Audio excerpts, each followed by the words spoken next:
Alright, y'all, thanks for clicking on this video. If you're coming back, welcome back to the channel. If you're new, check out some of the other stuff. But isn't this a cool box? Clicking on this video, you know that's about the Trailblazer LifeCard. Got the goodies right there. Better known. I had one of these before, and I have a video up that I'll link in the description of this. That was a 22 long rifle polymer version. And if I remember right, I think that one was in some fancier color box. I like this look. You know, this is more green, and being in manufacturing myself for a lot of consumer items, a lot of people like the green packaging. But yeah, just nice simple little packaging. All made out of corrugated. We've got the LifeCard itself. Of course, we'll take a closer look at that, but let's finish checking out this packaging first. We have a spent casing, a small little lock, which I'll show you all how that works, and a manual. I tell you, you know, it's little things like this, and maybe it's from me being in manufacturing, but it's little touches like this, the extra few cents spent on a nice instruction manual like this. This is pretty well done, y'all.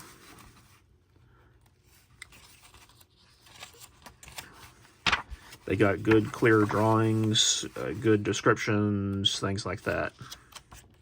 I like it. It's little things like that I notice. Of course, they have all the rules and everything else that you see in manuals nowadays. But yeah, let's take a look at the unit itself. You know, this is one that this one is in 22 mag, 22 WMR, and as I mentioned a while ago, I do have a video up on one of these in the 22 long rifle with the polymer. Now, what the difference is the polymer one, the handle portion right here is made out of polymer instead of aluminum. This one is aluminum. But we'll come in close or a little bit, and let's take some close lookups of this. Got the nice little Trailblazer Firearms emblem right there, serial number, made in USA, and all of that is embossed in the aluminum. This barrel, of course, is steel, 22 WMR, which is Winchester Magnum rimfire. And on the back, we have these goodies right here.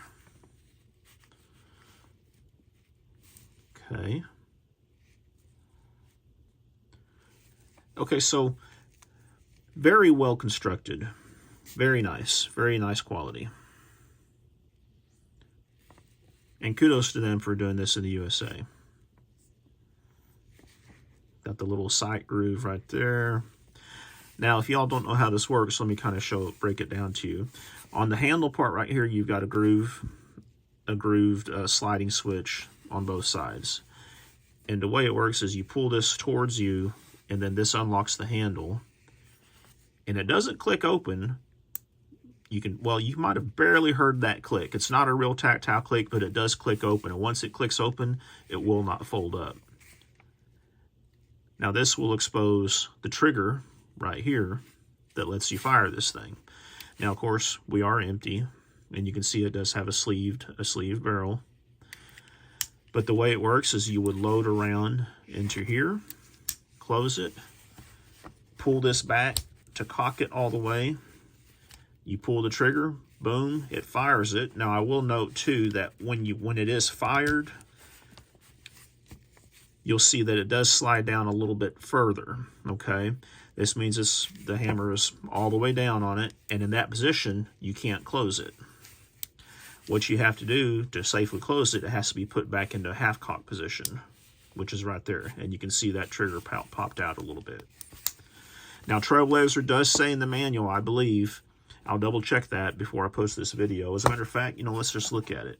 I believe they recommend you do not carry this with a round in the chamber. Which, yeah, I don't know what to think about that. Let's see here.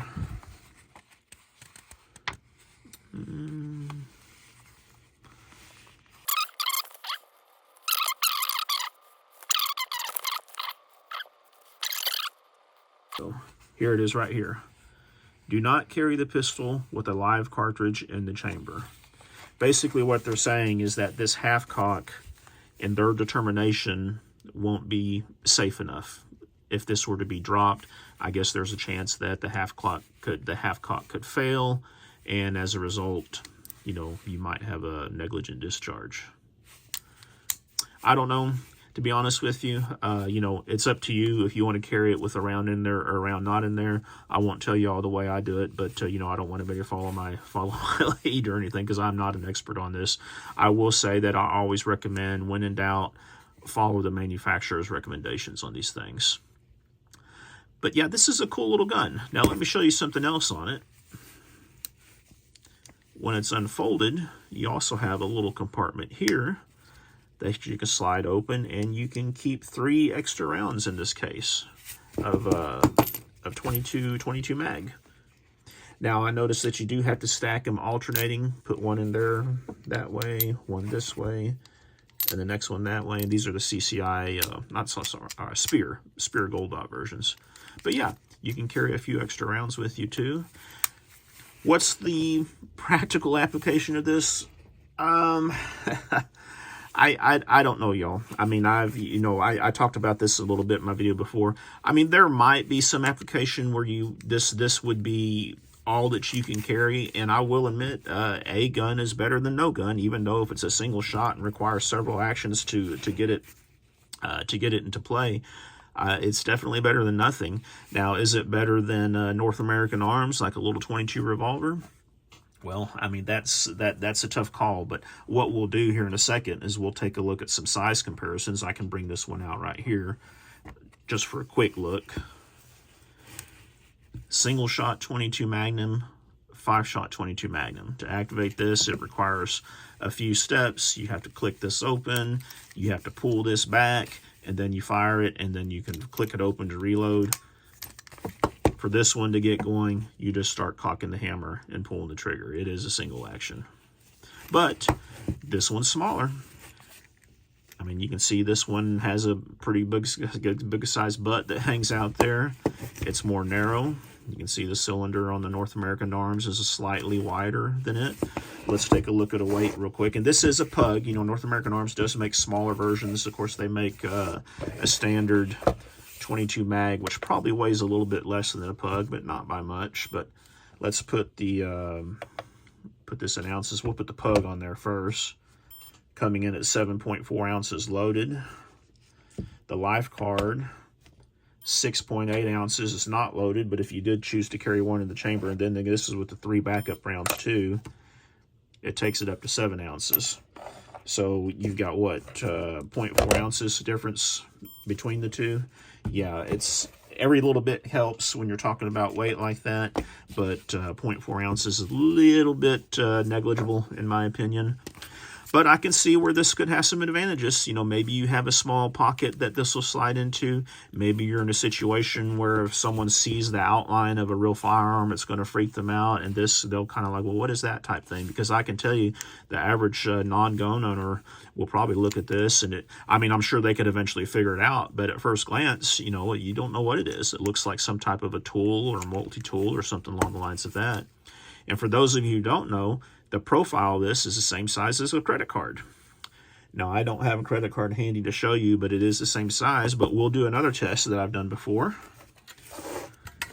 Altoids 10.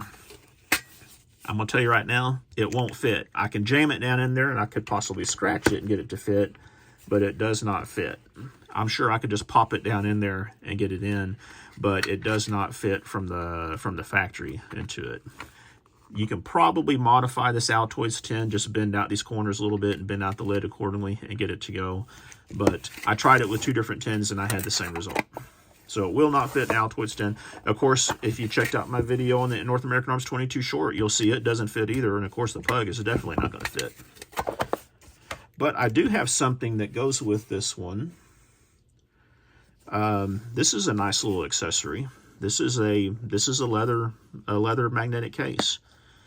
Now, I think this was custom made for this particular one, but it slides right inside of that. It closes with the magnet. Now, what advantage does it have? Well, I guess it keeps it from getting scratched up while you're carrying it or something, if your wife has it in her purse or something like this, you know. But again, if you need to get it quickly, you know, you've got a lot of extra steps to go through in deploying it. You know, you got to take it out and get rid of the case and then go through all the extra other steps to cock it and get it ready. But with all that said, I think it's pretty damn cool, and that's why I own one. There's plenty of firearms I have that I really have no practical application for, but I like things that go boom, and I own them because of that. We'll take one more pan of this, and then I'll cut you all loose. It does have a nice little lanyard hole too, I forgot to mention that.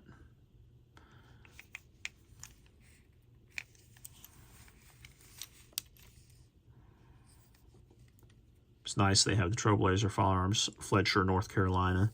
They say they're in Asheville, but they are in Fletcher, which is just south of Asheville. And if you don't know, they had a new rifle out recently, Trailblazer does, called the Pivot rifle. Such did a video on it. Very cool concept. Basically, the barrel is overlapping the receiver like this, and then it unfolds like that to make you a full length rifle. Well, it's a 9mm carbine, I believe. But that's it, folks. That's my little LifeCard. If y'all have any questions on it, let me know. Otherwise, thanks for watching. Be safe out there.